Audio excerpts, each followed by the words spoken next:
When I say the greatest emperor of the world, who comes to your mind? Alexander the Great? Ashoka the Great? Maybe? But did you know that there was a Tamil king who ruled South India, Sri Lanka, Orissa, West Bengal, East Bengal, Maldives, Thailand, Cambodia, Malaysia, Singapore, and Indonesia? Yes, all of it. Next time someone asks you who the greatest emperor was, your response should be,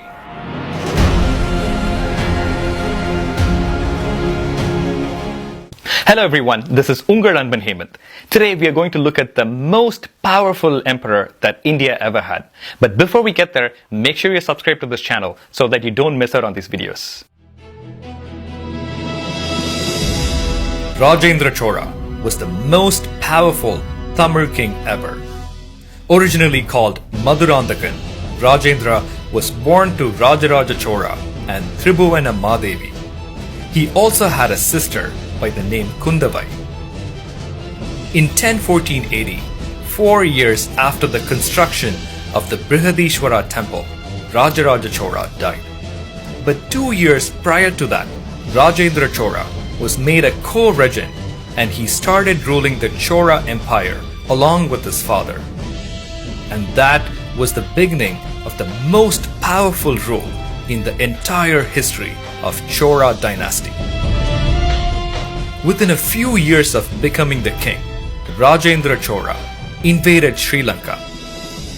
During his father's rule, only the northern part of Sri Lanka was captured. But Rajendra set his eye upon the whole island. With his massive army, he captured the Sinhala king Mahinda V, who was hiding in the jungles, and conquered the whole island of Sri Lanka. And Mahinda was taken back to the Chola country as a prisoner. Rajendra Chola's sister Kundavai had been married to Vimaladitya, the eastern Charukya king of Vengi.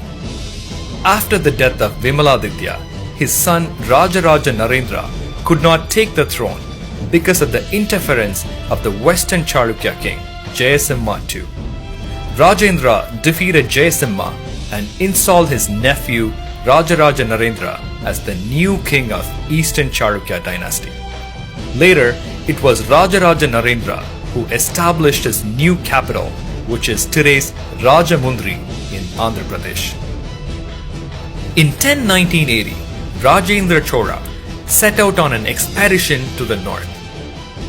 Led by his commander-in-chief, Arayan Rajarajan, he was able to defeat the kings of Kalinga, which is today's Orissa, Dandabukti kingdom, between today's Orissa and Bengal, and then the rulers of Bengal.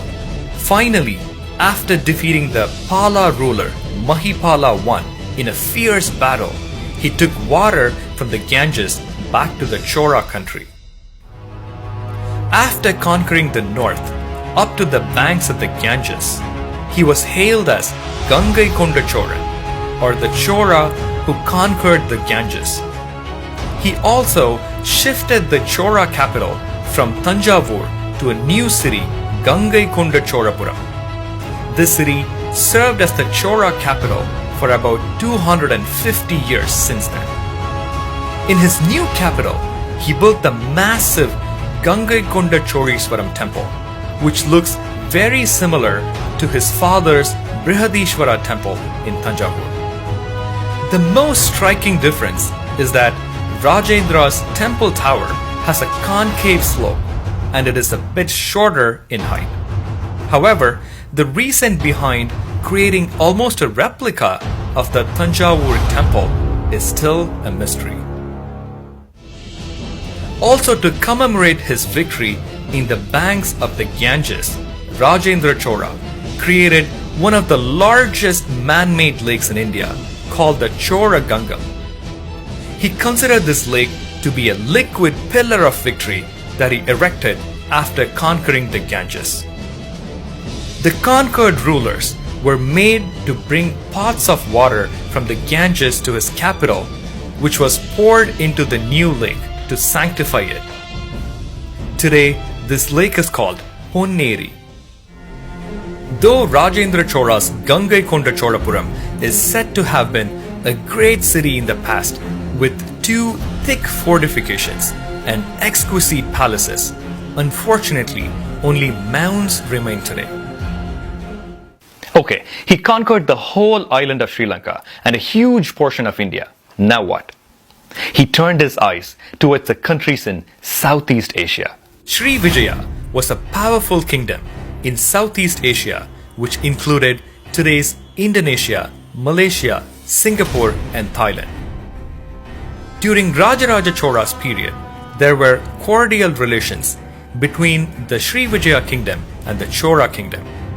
However, things changed during Rajendra's rule.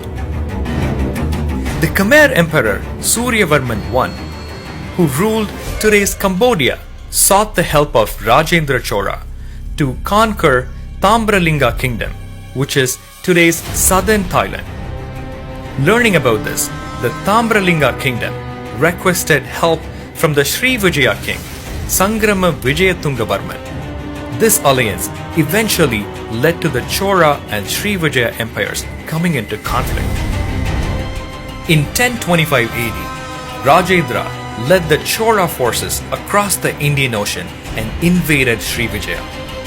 He attacked Kadaram, Pannai and many other places in Malaysia, Indonesia and southern Thailand and defeated the Sri Vijayan king. After this victory, Rajendra Chora was hailed as Kadaram Kondan.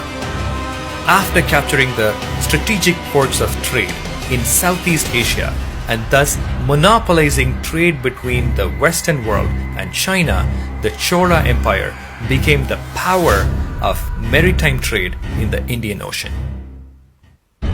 Rajendra Chora had many wives, including Tribhuwana Madevi, Panjavan Madevi, and Veera Madevi. He had 3 sons, Rajadiraja, Rajendra II, and Veera Rajendra. He also had 2 daughters, Arulmozhi Nangai and Ammangai Devi.